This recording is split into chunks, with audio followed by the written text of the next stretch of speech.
இன்றே டவுன்லோட் செய்து உங்கள் ஃபேவரட் ஷோக்களை என்ஜாய் பண்ணுங்க. அப்புறம் நாங்களும் ஒண்ணு கேள்விப்பட்டோம், மாமாவே உன்னை எலெக்ஷன்ல நிக்க சொன்னாராமே. கார்த்தி சொன்னாரு.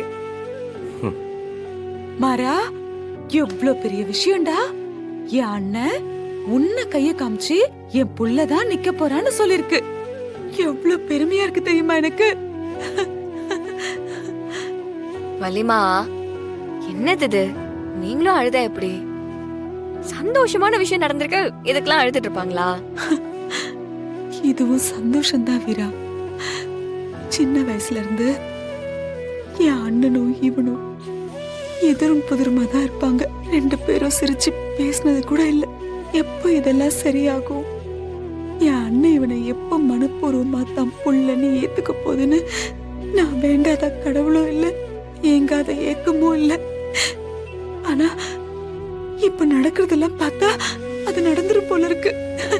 அதான் அந்த சந்தோஷத்துலதான். வலிமா, ரெண்டு பேருக்குமே அவ்வளோ பாசம் இருக்கு. ஆனா ஒருத்தருக்கு ஒருத்தர் காமிச்சுக்கதான் மாட்டாங்க, அதுதான் பிரச்சனை. மாறா, டேய் என்னடா நீயும்? இல்லத்த, அவர் என்ன முழுசா நம்பணும்லாம் எந்த அவசியமும் இல்லை. ஆனா அவர் நினைக்கிற அளவுக்கு நான் கெட்டவன்லன்னு புரிஞ்சுக்கிட்டா அதுவே போதும்.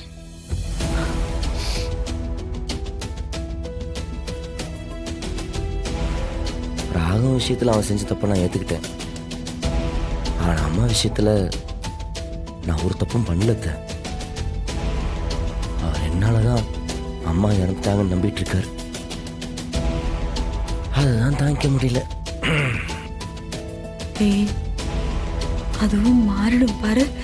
அண்ணன் இப்பதானே உன்னை பக்கத்துல இருந்து பார்க்க ஆரம்பிச்சிருக்கு. இதுக்கப்புறம் பாரு, அது முழுசா உன்னை மனசார ஏத்துக்கும். ஆமா மாறா. டேய், இந்த அழுகையெல்லாம் அப்புறமா இருக்கட்டும்.